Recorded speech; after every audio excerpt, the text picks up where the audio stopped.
حياتي كلها لله فلا مولى لنا إلا حياتي كلها لله آپ حضرات کے سامنے میں نے ذکر کیا تھا کہ ربیع الاول کا جہاں مہینہ شروع ہوتا ہے وہاں رسول اللہ صلی اللہ علیہ وسلم کی تعلیمات کو اجاگر کیا جاتا ہے۔ کہیں نبی کریم صلی اللہ علیہ وسلم کی ولادت و سعادت کا ذکر ہوتا ہے، کہیں نبی کریم صلی اللہ علیہ وسلم کے اخلاق کا ذکر ہوتا ہے،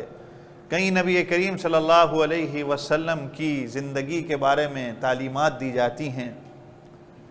کہیں رسول اللہ صلی اللہ علیہ وسلم سے عشق اور محبت اور صحابہ کی نبی کریم علیہ السلام سے محبت کا ذکر کیا جاتا ہے۔ اور میں نے آپ حضرات کے سامنے ایک بات رکھی تھی کہ بات کرنے والا وہ یہی کہہ دیتا ہے کہ رسول اللہ صلی اللہ علیہ وسلم کی تعریف کا میں حق ادا نہیں کر سکتا۔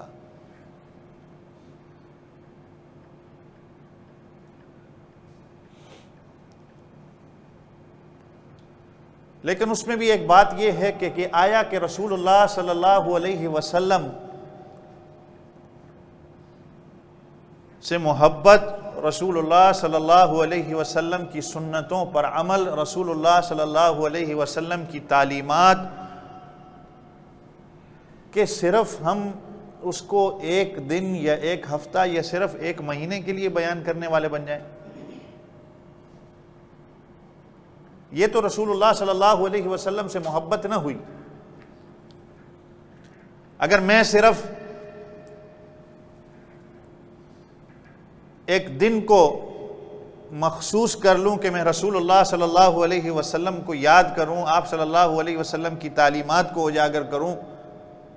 اور اس کے بعد میں اپنی زندگی جیسے پہلے چل رہی ہے میں اپنی زندگی کو بعین ہی اسی طرح گزاروں، تو میرا پھر نبی علیہ السلام سے محبت کا دعویٰ تو صحیح نہ ہوا۔ یا میں صرف ایک ہفتے کے لیے ذکر کروں یا میں صرف ایک مہینے کے لیے ذکر کروں، نہیں، رسول اللہ صلی اللہ علیہ وسلم کا ایک ایک لمحہ ہمارے لیے نمونہ ہے۔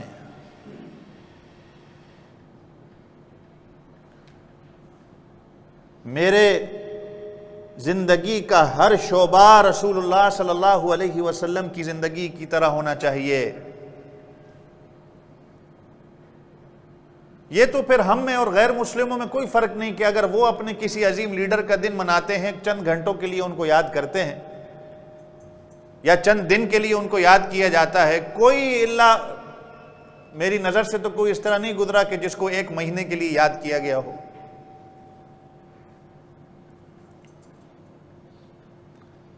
ہم بھی غیر مسلموں کی طرح اگر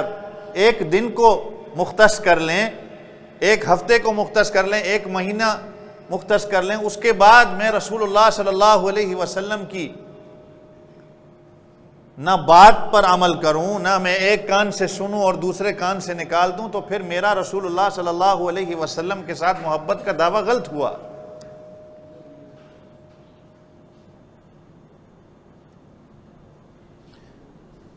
میں نے آپ حضرات کے سامنے گزشتہ جمعہ یہ بات رکھی تھی کہ جن کو عظیم لیڈر لوگ مانتے ہیں، عظیم رہنما جن کو مانتے ہیں، کوئی ادیب ہے، کوئی فلاسفر ہے، کوئی جرنیل ہے، کوئی اور ہے، کوئی سائنسدان ہے، ان کی زندگی کے اندر نقص ضرور ہوں گے۔ کوئی بندہ ایسا نہیں ہوگا جو کہہ سکے گا کہ میں ان کی زندگی کو مان کر، ان کی زندگی کو دیکھ کر اپنی زندگی اسی طرح گزار رہا ہوں۔ وہ معصوم نہیں ہے۔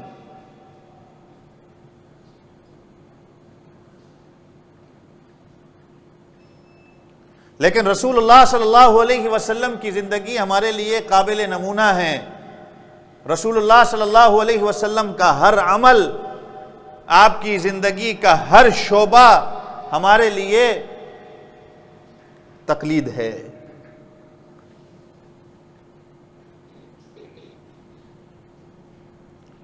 اور اگر میں بھی غیر مسلموں کی طرح صرف ایک دن منا لیتا ہوں، ایک ہفتہ منا لیتا ہوں، ایک مہینہ منا لیتا ہوں، اس کے بعد میں اپنی زندگی اللہ کے رسول صلی اللہ علیہ وسلم کی نہ تو سنتوں کا مجھے کوئی پرواہ ہو، نہ رسول اللہ صلی اللہ علیہ وسلم کی تعلیمات کی مجھے کوئی پرواہ ہو، تو یہ پھر میرے بھائیوں رسول اللہ صلی اللہ علیہ وسلم سے محبت نہیں ہے، یہ دین سے محبت نہیں ہے، پھر صحیح معنوں میں ہم عاشق رسول نہیں ہیں۔ میں نے جیسے آپ کو کہا تھا نا کہ ہم کہتے ہیں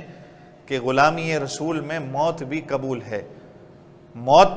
کا لفظ کہہ دینا تو بڑا آسان ہے کہ موت بھی قبول ہے، موت سے پہلے تو زندگی ہے،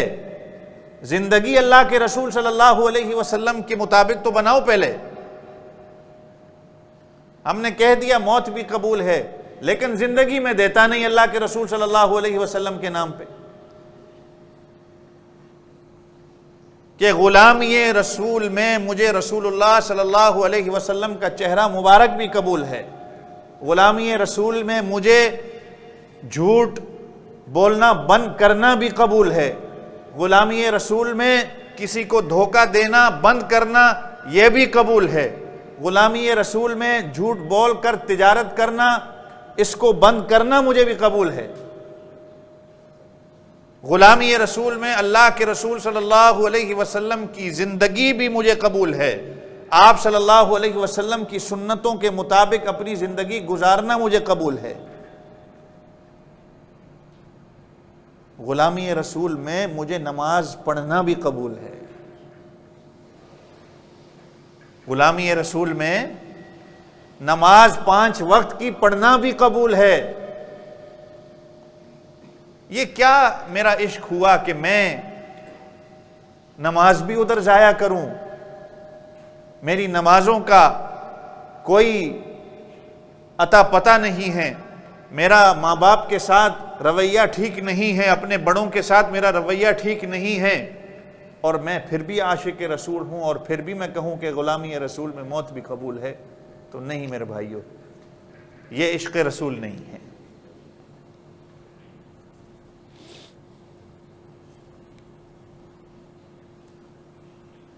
وہ عظیم لیڈر جن کو ہم عظیم لیڈر کہتے ہیں، جن کو ہم بڑے بڑے خطباء کہتے ہیں، بڑے بڑے جرنیل کہتے ہیں، ان کی زندگی قابل نمونہ نہیں ہے۔ رسول اللہ صلی اللہ علیہ وسلم کی زندگی کا ہر شعبہ ہمارے لیے قابل نمونہ ہے، ہمارے لیے باعث رحمت ہے، ہماری دنیا اور آخرت کا فائدہ ہے اس کے اندر۔ تو رسول اللہ صلی اللہ علیہ وسلم کی سیرت جو ہے وہ اس کے لیے ہی فائدہ مند ہے جو اس سے فائدہ اٹھانا چاہتا ہے۔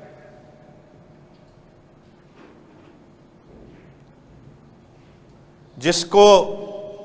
اپنی دنیا اور آخرت کی فکر ہے وہ رسول اللہ صلی اللہ علیہ وسلم کی سیرت سے کچھ لے گا، کہ رسول اللہ صلی اللہ علیہ وسلم کی سیرت یہ ہے، نبی علیہ الصلوۃ والسلام کی زندگی یہ کہتی ہے۔ ورنہ اگر جس نے فائدہ نہ اٹھانا ہو تو ابو جہل اور ابو لہب اور بڑے بڑے کفار جو رسول اللہ صلی اللہ علیہ وسلم کے درمیان رہ کر بھی نبی علیہ الصلوۃ والسلام کی زندگی سے کچھ سبق نہ سیکھ سکے، جنہوں نے رسول اللہ صلی اللہ علیہ وسلم کو اپنی آنکھوں سے دیکھا ہو، وہ نبی کے سامنے رہ کر بھی، جان کر بھی، نبی علیہ الصلوۃ والسلام کی زندگی کو دیکھ کر بھی جو قبول نہ کریں تو ان کے بارے میں پھر انسان کیا کہہ سکتا ہے؟ یہ تو اسی کے لیے فائدہ مند ہے جو اس سے کچھ فائدہ لے۔ میں نے پچھلے جمعے آپ حضرات کے سامنے ذکر کیا تھا نا کہ تمام انبیاء کے پاس جب آئے، ان کے نبیوں کے پاس آنے کے بعد انہوں نے کہا ہمیں کوئی نہ کوئی نبوت کی دلیل دو، لیکن رسول اللہ صلی اللہ علیہ وسلم سے جب دلیل کی بات کی تو آپ صلی اللہ علیہ وسلم نے کیا فرمایا؟ لَقَدْ لَبِثْتُ فِيكُمْ عُمُرًا مِّن قَبْلِ، کیا میری زندگی تمہارے سامنے نہیں ہے؟ میں تو تمہارے سامنے رہا ہوں، میری اور آپ کی زندگی ہو سکتا ہے آپ کے سامنے میں امام اور ولی بن کر دھوکہ دے سکتا ہوں، لیکن اکیلا بیٹھ کر آپ کو بھی نہیں پتا کہ میری زندگی کیا ہے، میں آپ کو ولی مان سکتا ہوں، لیکن آپ بند کمرے میں بیٹھ کر کیا کرتے ہیں میں بھی اس کی گواہی نہیں دے سکتا، آپ میری گواہی نہیں دے سکتے، یہ تو اللہ رب العزت دلوں کے حالوں کو جانتا ہے۔ تو بزرگان دین کہتے ہیں نا کہ لوگوں کے سامنے مسلمان بننا بڑا آسان ہے، لیکن اپنے گھر میں بیٹھ کر، اپنی تنہائی میں بیٹھ کر مسلمان بننا بہت مشکل ہے۔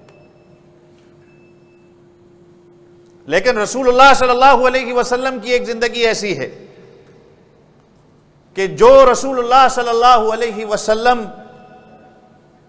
بتا رہے ہیں وہی ان سے کہہ رہے ہیں کہ جا کر یہ میرا پیغام دوسرے لوگوں تک پہنچا دو۔ میرے اور آپ کے عظیم رہنما، جن کو ہم عظیم رہنما مانتے ہیں، یا غیر مسلم جن کو عظیم رہنما مانتے ہیں، ان کی دوگلی زندگی ہو سکتی ہے، اور بالکل ہوتی ہے۔ دنیا کے سامنے وہ شاید اور ہیں، لیکن بند کمرے میں وہ شاید کچھ اور ہیں۔ دنیا کے سامنے وہ بڑے نیک اور پرہیزگار ہیں، لیکن ان کی ذاتی زندگی پہ جب آپ جائیں گے تو ان کی زندگی اور ہوگی، سوائے نبی کریم صلی اللہ علیہ وسلم کی ذات کے۔ اور اس بات کو میں نے گزشتہ جمعہ آپ کے سامنے کہا تھا کہ غیر مسلم بھی اس بات کو مانتے ہیں۔ اسی وجہ سے تو ان انگریزوں نے رسول اللہ صلی اللہ علیہ وسلم کو اپنا آئیڈیل اور اپنا ہیرو مانا ہے۔ تو رسول اللہ صلی اللہ علیہ وسلم ہمارے لیے قابل نمونہ ہیں۔ میرے نبی کی ہر ایک سنت آپ کے لیے فائدہ مند ہے۔ میرے نبی کا زندگی کا ہر شعبہ ہمارے لیے قابل نمونہ ہے۔ جس طرح تبلیغی جماعت کے حضرات کہتے ہیں کہ دنیا اور آخرت کا فائدہ تو رسول اللہ صلی اللہ علیہ وسلم کے طریقوں پر ہے۔ آپ کی دنیا کا فائدہ بھی ہے اور آپ کی آخرت کا فائدہ بھی اس میں ہی ہے۔ باقی دنیا کے کسی لیڈر کے پیچھے چلے جاؤ، دنیا کے حد تک وہ آپ کا ساتھ دینے والا ہوگا، لیکن قبر میں جانے کے بعد آپ کا ساتھ دینے والا وہ نہیں ہوگا۔ وہاں تو اگر آپ کی نسبت اللہ کے رسول صلی اللہ علیہ وسلم کے ساتھ ہے تو اس نسبت نے کام آنا ہے۔ آپ کے اعمال اللہ کے رسول صلی اللہ علیہ وسلم کے اعمال کے ساتھ ملتے جلتے ہیں تو ان اعمالوں نے کام آنا ہے۔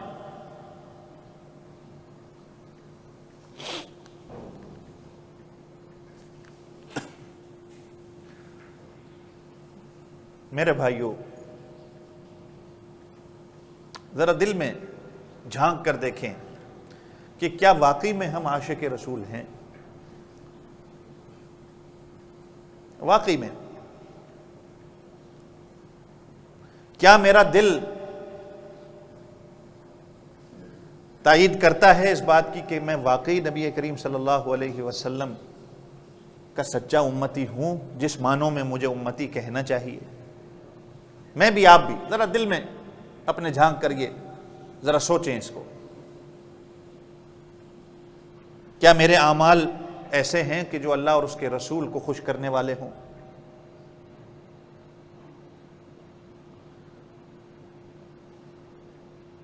کیا میرا عشق وہ عشق ہے کہ جو صحابہ کا عشق تھا، جو صحابہ کو نبی سے محبت تھی؟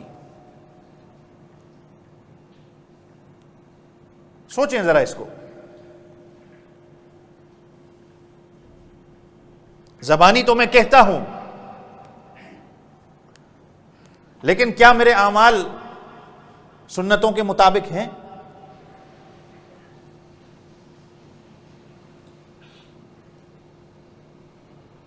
صحابہ نے سنت کو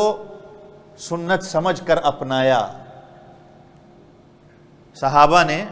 سنت کو سنت سمجھ کر اپنایا کہ یہ میرے نبی کا طریقہ ہے صلی اللہ علیہ وسلم۔ صحابہ نے اپنایا کہ یہ میرے محبوب کی سنت ہے، اور ہم نے سنت کو سنت سمجھ کے چھوڑا۔ خیر سنت ہی تو ہے، کوئی بات نہیں۔ یہ اور ہم میں صحابہ میں فرق ہے۔ صحابہ نے سنت کو سنت سمجھ کر اپنایا کہ یہ میرے محبوب کی سنت ہے، ہم نے سنت کو سنت ہی سمجھ کے چھوڑ دیا، سنت ہی ہے، کوئی بات نہیں۔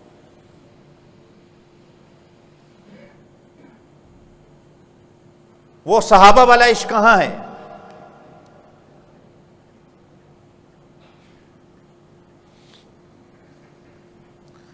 وہ کہتے ہیں نا کہ جنگ خندق میں، خندق کی جب جنگ ہوئی اس کے بعد ایک عورت صحابیہ میدان خندق کے اندر آتی ہے کہ رسول اللہ صلی اللہ علیہ وسلم کو دیکھ لوں، رسول اللہ صلی اللہ علیہ وسلم کا پتہ چل جائے۔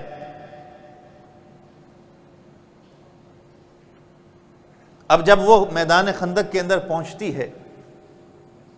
تو کسی صحابی سے پوچھتی ہے کہ رسول اللہ صلی اللہ علیہ وسلم کیسے ہیں؟ تو وہ صحابی رسول کہتے ہیں کہ رسول اللہ صلی اللہ علیہ وسلم تو آگے ہیں، آپ جا کر پتہ کر لو، لیکن میں نے دیکھا ہے کہ تیرے بیٹے کو شہید کر دیا گیا ہے اور تیرے بیٹے کی لاش کے ٹکڑے ٹکڑے ہو گئے ہیں۔ تو جانتے ہو وہ صحابی عورت کیا کہتی ہے کہ مجھے یہ قبول ہے، لیکن مجھے یہ بتاؤ کہ نبی علیہ الصلوۃ والسلام کیسے ہیں؟ سبحان اللہ، ذرا زور سے سبحان اللہ کہیں۔ مجھے یہ تو قبول ہے کہ میرے بیٹے کے ٹکڑے ٹکڑے ہو گئے، یہ بتاؤ اللہ کے رسول صلی اللہ علیہ وسلم کا حال کیا ہے؟ تھوڑا اور آگے جاتی ہے، ایک اور صحابی رسول سے ملاقات ہوتی ہے، ان سے پھر پوچھتی ہے کہ اللہ کے رسول صلی اللہ علیہ وسلم کا حال بتاؤ۔ وہ صحابی کہتا ہے کہ رسول اللہ صلی اللہ علیہ وسلم آگے ہیں، آگے جا کر پتہ کر لو، لیکن یہ ہے کہ میں نے تیرے بھائی کی لاش کو دیکھا ہے۔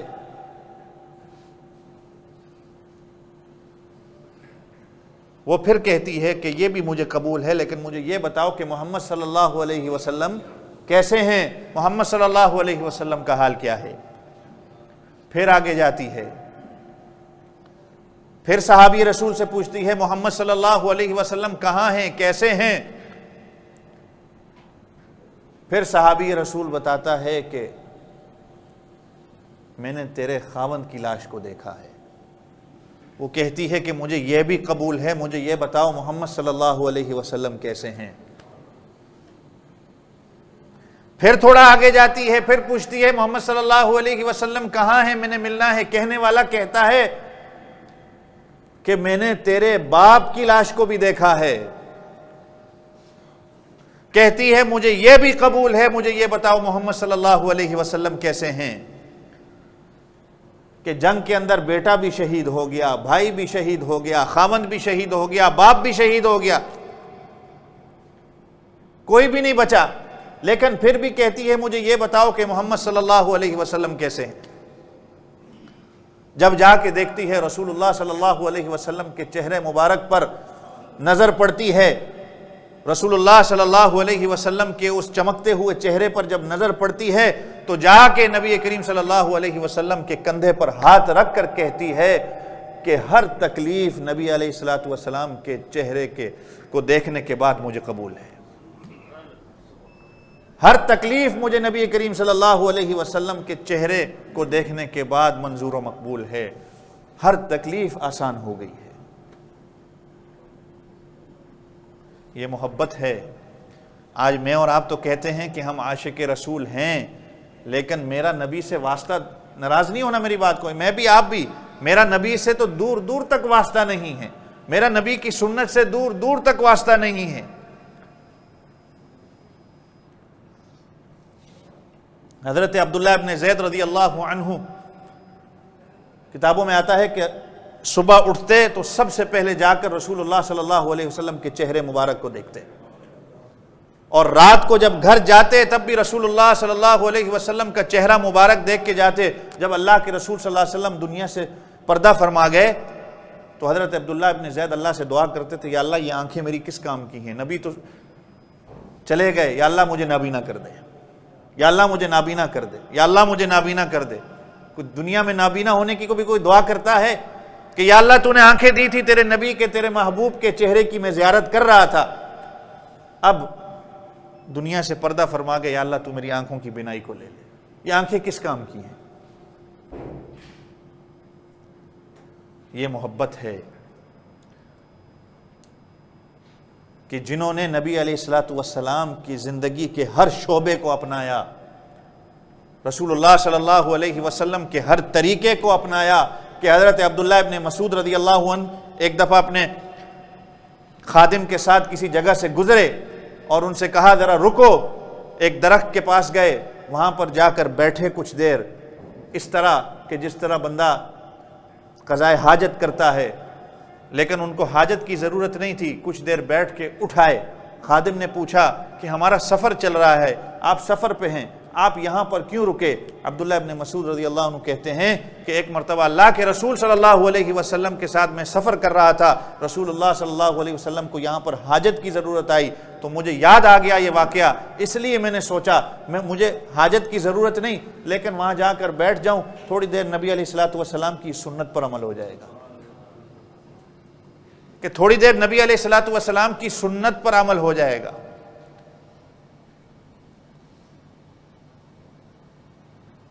اور میرے اور آپ سے تو کتنی بڑی بڑی سنتیں ہم چھوڑتے ہیں۔ میں نے کہا نا، صحابہ نے سنت کو اپنایا، سنت سمجھ کر، ہم نے سنت کو چھوڑا کہ یہ سنت ہی ہے، چھوڑ دو اس کو،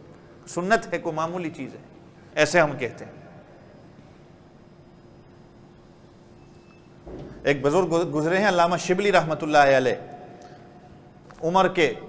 آخری حصے میں، جب ان کے لیے اٹھنا چلنا پھرنا بالکل مشکل ہو گیا اور خادم ان کو اٹھا کر وضو کراتے ہیں۔ اب خادموں نے وضو کرایا علامہ شبلی رحمۃ اللہ علیہ کو، اور بعد میں ایسا ہوا کہ داڑھی کا خلال، جس کو سنت، جو وضو کے اندر ایک سنت ہے کہ داڑھی کا خلال کرنا، یہ رہ گیا۔ اتنی مشکل سے خادموں نے ان کو اٹھایا، وضو کرایا پانی کے ساتھ، ٹھنڈے پانی کے ساتھ، اور بزرگ ہیں، بالکل آخری حالت ہے موت کی بالکل۔ تو خادموں سے کہتے ہیں کہ یارو تم نے وضو تو کرا دیا لیکن خلال داڑھی کا رہ گیا ہے۔ انہوں نے کہا کہ حضرت آپ کو دوبارہ وضو کرانے میں بہت زیادہ تکلیف ہوگی،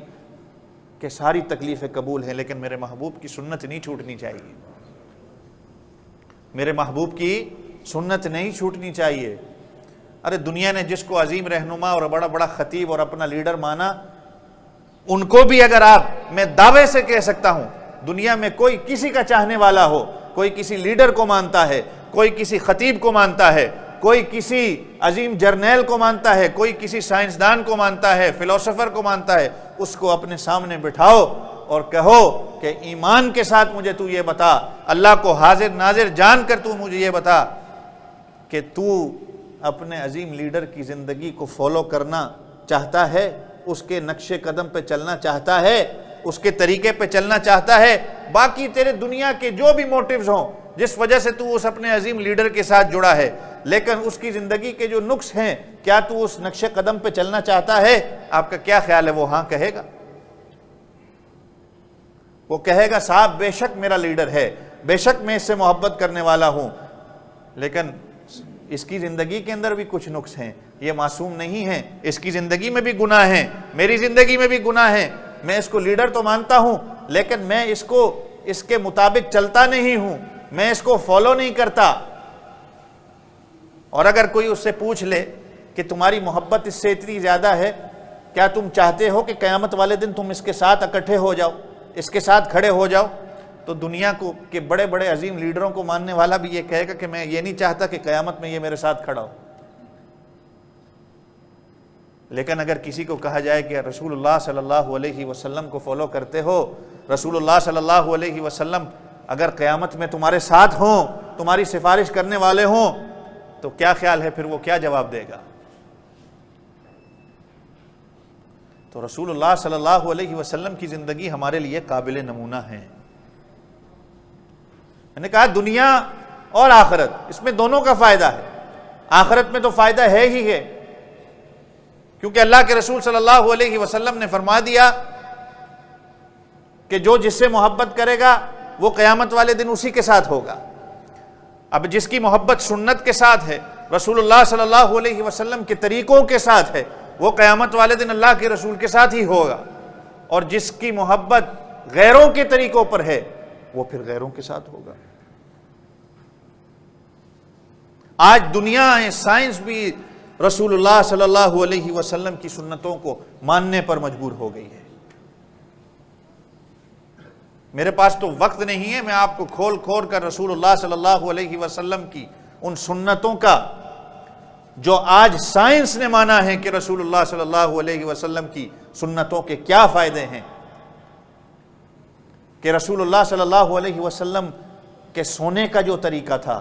آج سائنسدان اس کو ماننے پہ مجبور ہو گئی ہے، سائنس پوری دنیا اس کو ماننے پہ مجبور ہو گئی ہے کہ یہی طریقہ سونے کا سب سے بہترین طریقہ ہے۔ آپ ماشاءاللہ سب پڑھے لکھے ہیں، آپ کو طریقہ پتہ ہے نبی علیہ الصلوۃ والسلام کے سونے کا، مجھے بتانے کی ضرورت نہیں ہے۔ رسول اللہ صلی اللہ علیہ وسلم کے کھانے کا طریقہ، بیٹھنے کا طریقہ، چلنے پھرنے کا طریقہ، آج سائنس اس کو ماننے پہ مجبور ہے۔ میں کل پرسوں ہی ایک ڈاکٹر کا انٹرویو سن رہا تھا کہ یہ زیتون جو ہے، زیتون اس وقت یورپ کے اندر، کینیڈا کے اندر سب سے زیادہ زیتون کا استعمال کیا جاتا ہے، سب سے زیادہ زیتون کے تیل کا استعمال کیا جاتا ہے، اپنے سلاد کے اندر سب سے زیادہ زیتون کو استعمال کیا جاتا ہے۔ اور وہ ڈاکٹر یہ کہہ رہا تھا کہ میں نے قرآن کا مطالعہ جب کیا تو قرآن کے اندر ایک سورت آتی ہے والتین والزیتون، یہ والزیتون کا جو لفظ ہے کہ کچھ تو وجہ ہوگی کہ اللہ نے اس کی قسم کھائی ہے، کچھ تو اس کے اندر کچھ بات ہوگی جو اللہ نے زیتون کی قسم کھائی ہے۔ انجیر کی بھی کھائی ہے، والتین، تین انجیر کو کہا جاتا ہے، یہ رسول اللہ صلی اللہ علیہ وسلم کے پسندیدہ کھانوں میں سے ایک کھانا ہے، زیتون ہے، کہ اللہ اس کی قسم اٹھا رہے ہیں کہ زیتون کے اندر کچھ نہ کچھ فائدہ تو ہوگا۔ اب جب لوگوں کو پتہ چلا اس کا، دنیا کو اس کا پتہ چلا، اور جب دنیا نے لوگوں کو بتانا شروع کیا اس کا،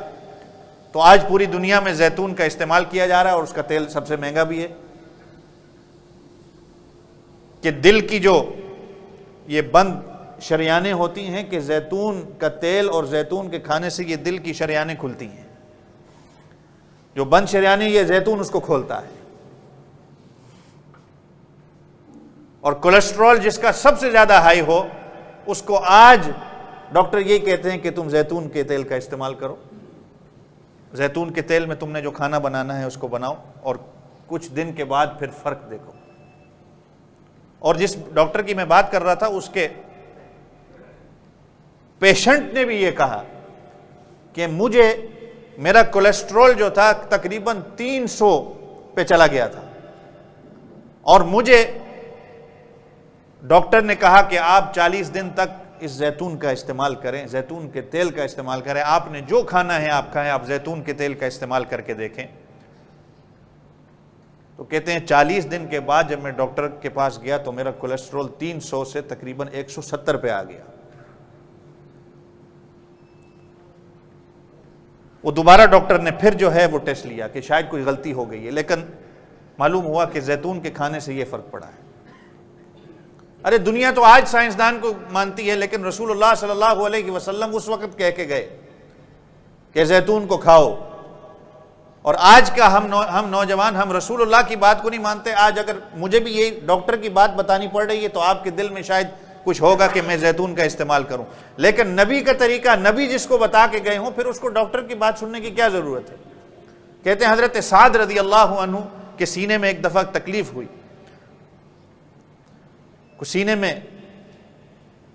تکلیف محسوس ہوئی تو اللہ کے رسول صلی اللہ علیہ وسلم کے پاس آئے کہ اللہ کے رسول میرے سینے میں تکلیف ہے، تو آپ صلی اللہ علیہ وسلم نے ان کو کہا کہ اجوا کھجور کا استعمال کرو۔ اب جب انہوں نے اجوا کھجور کھانی شروع کر دی، کچھ دن کے بعد وہ درد ختم ہو گیا۔ اور آج یہ اللہ تعالیٰ والد صاحب کو بھی صحت دے، ان کی صحت کے لیے دعا کریں، اللہ تعالیٰ ان کی عمر میں برکتیں عطا فرمائے، ان کا سایہ ہم پر تا دیر قائم و دائم رکھے۔ والد صاحب کے ساتھ آج اور کئی مریض ہیں دل کے، کئی آپ میں سے یہاں بیٹھے بھی ہوں گے۔ آج وہ اجوا کھجور کے اس گٹھلی کا پیسٹ بنا کے لوگ استعمال کر رہے ہیں دل کی بیماریوں کے لیے۔ سائنسدان تو آج بتا رہے ہیں نا، لیکن اللہ کے رسول صلی اللہ علیہ وسلم اس وقت بتا کے گئے ہیں اس صحابی رسول کو کہ اجوا کھجور کا استعمال کرو۔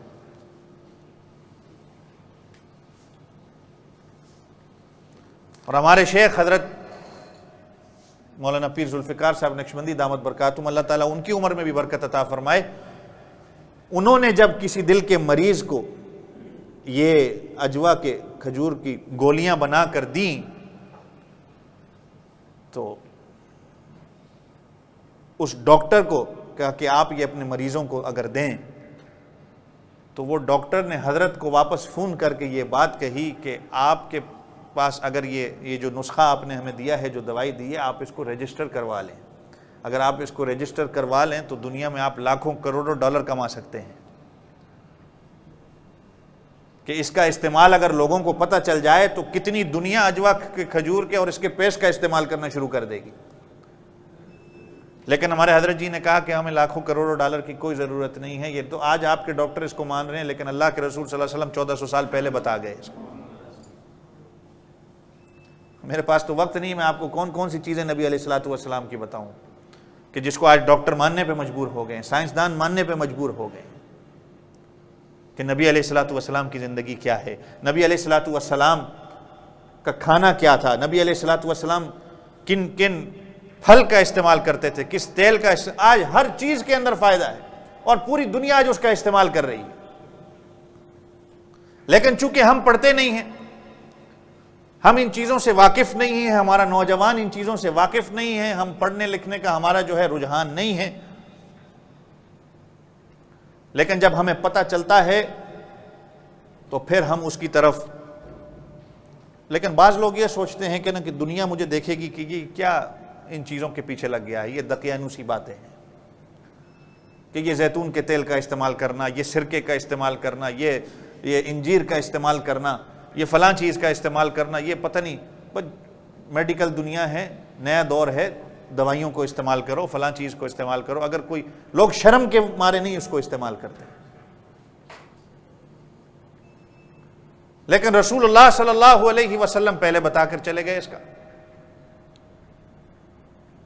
میں نے جیسے کہا نا، آپ کی دنیا کا آپ کی آخرت کا فائدہ تو ہے ہی ہے، لیکن آپ کی دنیا کا فائدہ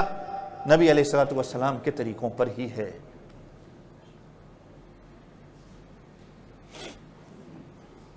چنانچہ بات کہاں سے کہاں چلی گئی، موضوع میرا یہ نہیں تھا، لیکن بات صرف یہ کرنی تھی کہ رسول اللہ صلی اللہ علیہ وسلم کی زندگی ہمارے لیے قابل نمونہ ہے کہ میں صحیح معنوں میں عاشق رسول بنوں، کہ میں صحیح معنوں میں اللہ کے رسول صلی اللہ علیہ وسلم کے، میرے نبی نے تو فرمایا کہ میری آنکھوں کی ٹھنڈک نماز ہے، لیکن میری نماز کا کوئی عطا پتہ نہیں ہے، لیکن میں ہوں عاشق رسول۔ غلامی رسول میں موت بھی قبول کہنا تو ٹھیک، لیکن یہ کہو کہ غلامی رسول میں مجھے اللہ کے رسول کا چہرہ مبارک بھی قبول ہے۔ قبول ہے کہ نہیں ہے؟ غلامی رسول میں مجھے جھوٹ بولنا بند کرنا بھی قبول ہے، غلامی رسول میں مجھے لوگوں کو دھوکہ دینا بند کرنا بھی قبول ہے، غلامی رسول میں جھوٹ بولنا بند کرنا بھی قبول ہے، غلامی رسول میں نمازیں 5 وقت کی مجھے قبول ہیں کہ نہیں؟ زور سے کہہ دیں، ہیں کہ نہیں؟ غلامی رسول میں ماں باپ کا احترام کرنا بھی مجھے قبول ہے، غلامی رسول میں اپنے بڑوں کی بات ماننا بھی مجھے قبول ہے۔ موت کہہ دی، موت قبول ہے، پہلے زندگی تو اپنی اللہ کے رسول صلی اللہ علیہ وسلم کے طریقے پہ ہم بنائیں۔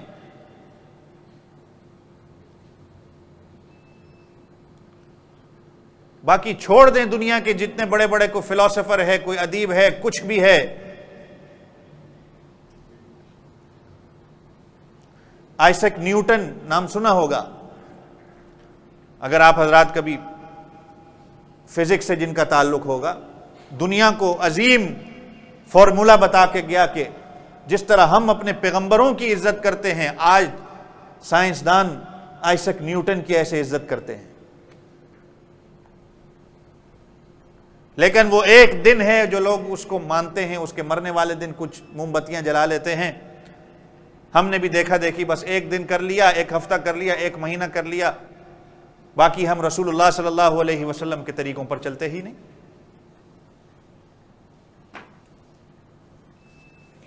آئنسٹائن گزرا ہے، وہ دنیا کو کیا کیا دے کے گیا کہ آج اس کی تھیوری لے کے پوری دنیا چلتی ہے.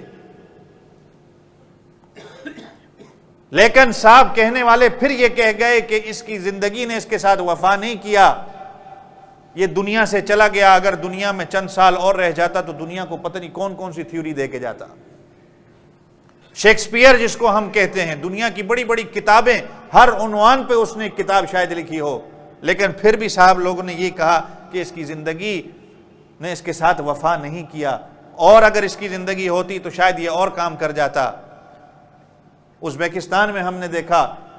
امیر تیمور لنگ جس کو کہا جاتا ہے، اس کے مقبرے پہ اس کے مرقد پر لکھا ہوا ہے کہ فاتح عالم، جس نے پوری دنیا کو فتح کیا، امیر تیمور لنگ. لیکن پھر بھی یہ کہا کہ اگر یہ چند سال اور رہ جاتا تو اپنی بہادری کے جوہر دکھاتا.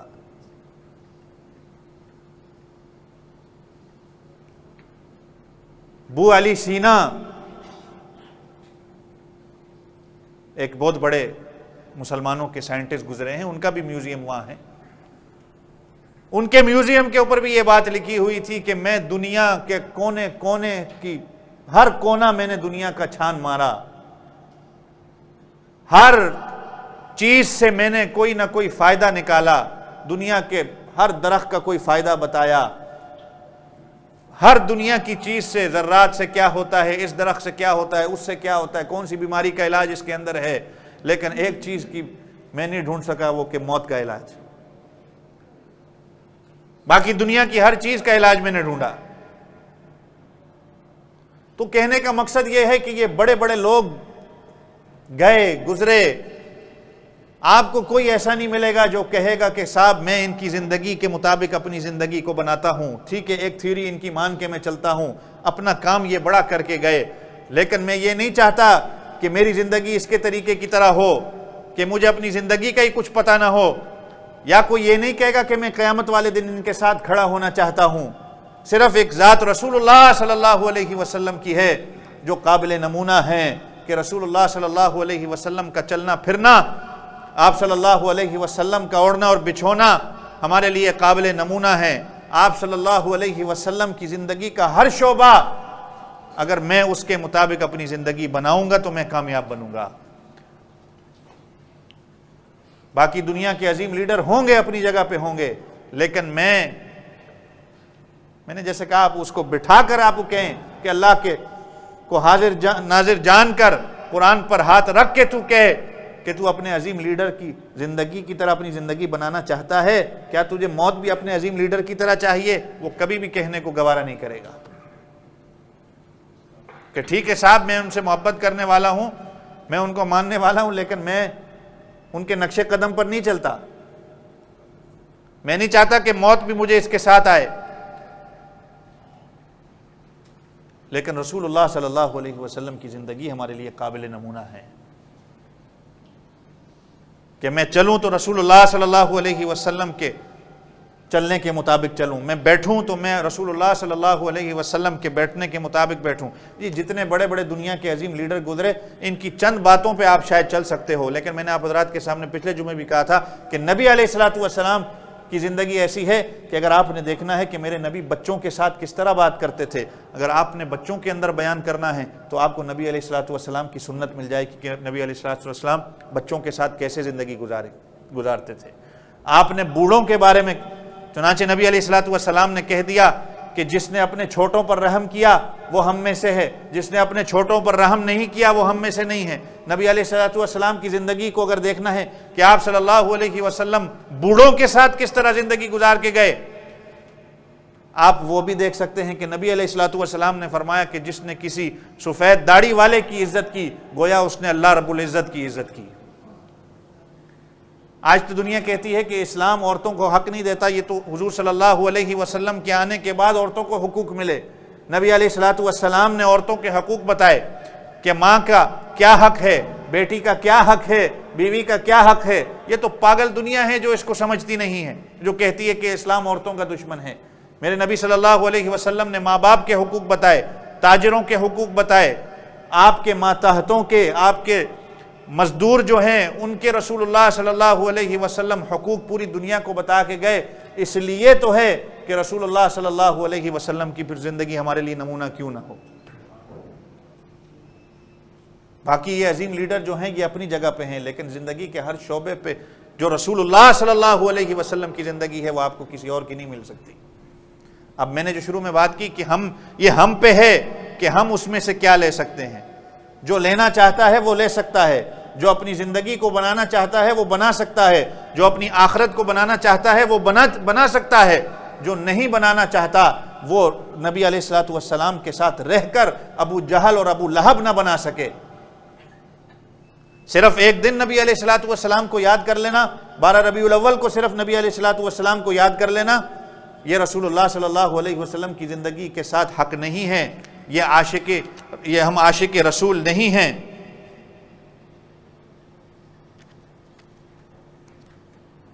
بھئی یہ پوری بات لکھی نہیں ہے، کیا ہے یہ؟ اگر پتہ کریں کیا لکھا ہے، پوری بات نہیں لکھی. صرف ایک دن اگر میں منا لوں.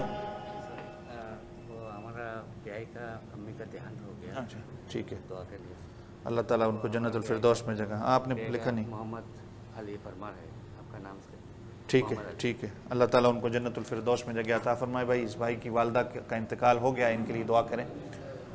تو میں بات کر رہا تھا کہ رسول اللہ صلی اللہ علیہ وسلم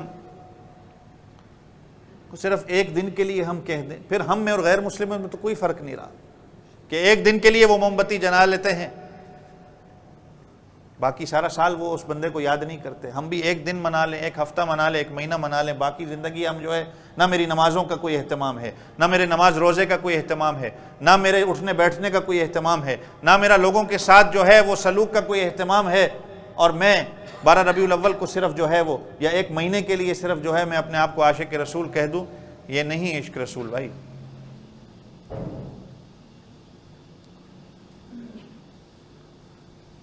کہ محبت ہو پھر صحابہ کی طرح ہو، کہ جو کام نبی نے کیا اس میں نبی کو دیکھ کر ہم کریں. کہ حضرت عمر رضی اللہ عنہ جب حجر اسود کو چومتے ہیں، ساتھ ہی نبی علیہ الصلوۃ والسلام کے اس مبارک وقت کو یاد کرتے ہیں کہ حضرت عمر رضی اللہ عنہ کا یہ جملہ پوری زندگی آپ کے لیے جو ہے یہ آب زر سے لکھنے کے معافی ہے. اس کو آپ سونے کے پانی سے بھی لکھیں، پھر بھی آپ کو بات اگر سمجھ نہ آئے تو آپ سے بڑا جاہل کوئی نہیں ہو سکتا کہ حضرت عمر رضی اللہ عنہ جب حجر اسود کے سامنے آئے اور حجر اسود کو چوما، حضرت عمر رضی اللہ عنہ نے کہا کہ اے حجر اسود، تجھے چومنے سے کوئی فائدہ نہیں ہوتا، تو صرف ایک پتھر ہے، تو صرف ایک پتھر ہے، تیرے اندر نہ کوئی نفع ہے نہ کوئی نقصان ہے. میں تجھے اس لیے چوم رہا ہوں کہ میں نے اپنے محبوب کو دیکھا ہے کہ وہ تجھے چوم رہے ہیں، ورنہ تو ایک پتھر ہے، تو کیا نفع اور نقصان دے گا. تو پھر سنت ہو بھی پھر ایسی ہو کہ نبی علیہ الصلوۃ والسلام کے طریقوں پر ہم چلیں، جو کام نبی نے کیا وہ ہم کریں، جو کام نبی نے نہیں کیا اس کو ہم نہیں کریں. حضور اقدس صلی اللہ علیہ وسلم کی ایک حدیث ہے، آپ صلی اللہ علیہ وسلم نے فرمایا کہ میری تعلیمات کی مثال ایسی ہے کہ آسمان سے بارش برسی، زمین 3 قسم کی ہوتی ہے. ایک زمین ہوتی ہے جو بڑی زرخیز ہوتی ہے، جو پانی کو اپنے اندر جذب کر لیتی ہے، اس سے پھر پھول پودے پیدا ہوتے ہیں، یہ ایک قسم کی زمین ہے. دوسری قسم کی زمین ایسی ہوتی ہے کہ جو سخت قسم کی ہوتی ہے، وہ پانی کو اپنے اندر قبول تو نہیں کرتی، پانی اوپر جمع ہو جاتا ہے جس سے جانور و انسان کچھ فائدہ لے لیتے ہیں، اس پانی کو پی لیتے ہیں. اور ایک زمین ایسی ہوتی ہے جو بالکل بنجر ہوتی ہے، جو نہ پھل پودے پیدا کر سکتی ہے، نہ جب پانی کو اپنے اوپر جمع کرنے کے قابل ہوتی ہے. اور رسول اللہ صلی اللہ علیہ وسلم نے پھر مثال دے کے سمجھایا کہ یہی مثال لوگوں کی ہے کہ جنہوں نے آپ صلی اللہ علیہ وسلم کی تعلیمات پر عمل کیا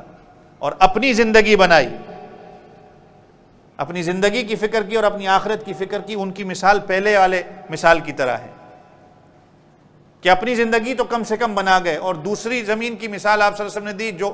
میری تعلیمات پر عمل کرتا ہے، عمل کرنے کے بعد لوگوں تک اس کو پہنچاتا ہے، دعوت و تبلیغ والا کام کرتا ہے. اس نے خود بھی میری بات کا فائدہ لیا اور اس نے لوگوں تک جو بات پہنچائی اس نے لوگوں کو بھی فائدہ پہنچایا. اور تیسری زمین کی مثال آپ صلی اللہ علیہ وسلم نے دی، جو میری تعلیمات کو سنتا ہے وہ ایک کان سے سنتا ہے اور دوسرے کان سے نکال دیتا ہے، نہ خود بھی اس کا فائدہ لیتا ہے نہ دوسروں کو اس کا فائدہ دیتا ہے، وہ خود بھی برباد ہوتا ہے، اپنی زندگی کو بھی برباد کرتا ہے۔ میرے بھائیوں، اب یہ چھوٹی سی سنت ہے، اب یہاں سے نکلیں گے تو 2 سنتوں کا مجموعہ آپ اکٹھا کر لیں، آپ کو اس دنیا کا فائدہ بھی، آپ کی آخرت کا فائدہ بھی۔ اب آپ کو پتہ ہے سنت، مسجد میں آ رہے ہیں تو سنت طریقہ کیا ہے، اس سنت پہ تو ہم عمل کر سکتے ہیں نا بھائی۔ اب نکلو گے، آپ کو پتہ ہے جوتا پہننے کا سنت طریقہ کیا ہے، اور مسجد سے نکلتے وقت سنت طریقہ کیا ہے۔ آپ نے اگر جاتے وقت ابھی جوتا جو پہنا نبی علیہ الصلوۃ والسلام کے طریقے کے مطابق پہنا، آپ مسجد سے نکلے نبی علیہ الصلوۃ والسلام کے طریقے کے مطابق نکلے، دعا پڑھ کر نکلے، آپ 3 سنتوں کو آپ نے ایک جگہ اکٹھا کر لیا، اور ہو سکتا ہے آپ کی اسی وجہ سے مغفرت ہو جائے، کیونکہ نبی علیہ الصلوۃ والسلام کی محبت ہی کام آنے والی ہے، نبی علیہ الصلوۃ والسلام کا طریقہ ہی کام آنے والا ہے، باقی دنیا کے طریقے سارے ایک طرف ہو جائیں گے۔ قیامت والے دن جس ذات کی آپ کو ضرورت پڑے گی وہ رسول اللہ صلی اللہ علیہ وسلم ہوں گے۔ تو میں باقی لیڈروں کے پیچھے اپنی زندگی کو برباد کرتا چلوں؟ نہیں میرے دوستو، ایک دن نہیں، ایک ہفتہ نہیں، ایک مہینہ نہیں، ہمارے لیے رسول اللہ صلی اللہ علیہ وسلم کی زندگی ہر روز کے لیے ہے، ہر روز کے لیے مجھے رسول اللہ صلی اللہ علیہ وسلم کی سنت کو اپنانا ہے۔ یا دوسرے لفظوں میں یہ کہہ دیں، اگر میلاد منانا ہے تو آپ کی پوری زندگی جو ہے آپ نے ہر روز اللہ کے رسول صلی اللہ علیہ وسلم کے کا میلاد منانا ہے۔ ایک لفظ میں کہہ رہا ہوں، ایک دن نہیں، ایک ہفتہ نہیں، ایک مہینہ، پوری زندگی ہے۔ میں ایک دن کے لیے مناتا ہوں، ایک دن کے لیے نہ میری نماز کا کوئی اہتمام ہے، میں ایک دن کے لیے جو مناتا ہوں، بعض اوقات میری نیت کا پتہ نہیں کہ میری نیت کیا ہے، میں اپنے پڑوسیوں کے حقوق کو نہیں دیکھتا کہ میرے بعض کام کرنے سے میرے پڑوسی کو کیا نقصان ہوگا، میرے ارد گرد کے جو لوگ ہیں، میری کمیونٹی کے جو لوگ ہیں، ان کو کیا نقصان ہوگا، میری نیت کچھ اور ہو تو مجھے ثواب کس چیز کا ملے گا؟ کہ ایک دن ہوا، ایک دن منا لیا، ایک دن لائٹیں لگ گئیں، ایک دن جھنڈیاں لگ گئیں، جیسے ہی 12 ربیع الاول ختم ہوا وہ جھنڈیاں بھی نالیوں میں ملنے لگ گئیں، طریقہ میرا سارا جو ہے وہ غیر مسلموں کی طرح ہو گیا۔ اور پھر جو بندہ آپ کو سمجھانے والا ہو، آپ کہیں کہ یہ گستاخ رسول ہے؟ نہیں میرے بھائیوں، میرے محبوب نے تو فرمایا کہ نماز میری آنکھوں کی ٹھنڈک ہے۔ میں رات کو اگر 2-3 بجے تک جو ہے نعتیں پڑھتا رہوں اور محفل میلاد مناتا رہوں، لیکن میں فجر کے وقت اٹھا ہی نہیں، تو میں کیسا عاشق رسول ہوں؟ میری ظہر کی نماز چلی گئی، میری عصر کی نماز چلی گئی، اللہ تعالیٰ مجھے آپ سب کو عمل کرنے کی توفیق عطا فرمائے۔ ہمارے بھائی شیراز کے کسی رشتہ دار کا انگلینڈ میں غالباً انتقال ہو گیا ہے، ان کے لیے بھی دعا کریں، اللہ تعالیٰ ان کو کروٹ کروٹ جنت الفردوس میں جگہ عطا فرمائے۔ جو ساتھی بیمار ہیں ان کے لیے دعا کریں، اللہ تعالیٰ ان کو صحت کاملہ عاجلہ عطا فرمائے۔ اور یہ بھائی نے ابھی جو ہے محمد علی نام بتایا ہے، ان کی والدہ کا انتقال ہوا ہے، ان کے لیے بھی دعا کریں، اللہ تعالیٰ ان کو جنت الفردوس میں جگہ عطا فرمائے۔ وآخر دعوانا ان الحمدللہ رب العالمین۔ قاری محمد طیب قاسمی کے یوٹیوب چینل کو سبسکرائب کریں اور بیل آئیکن پر کلک کریں۔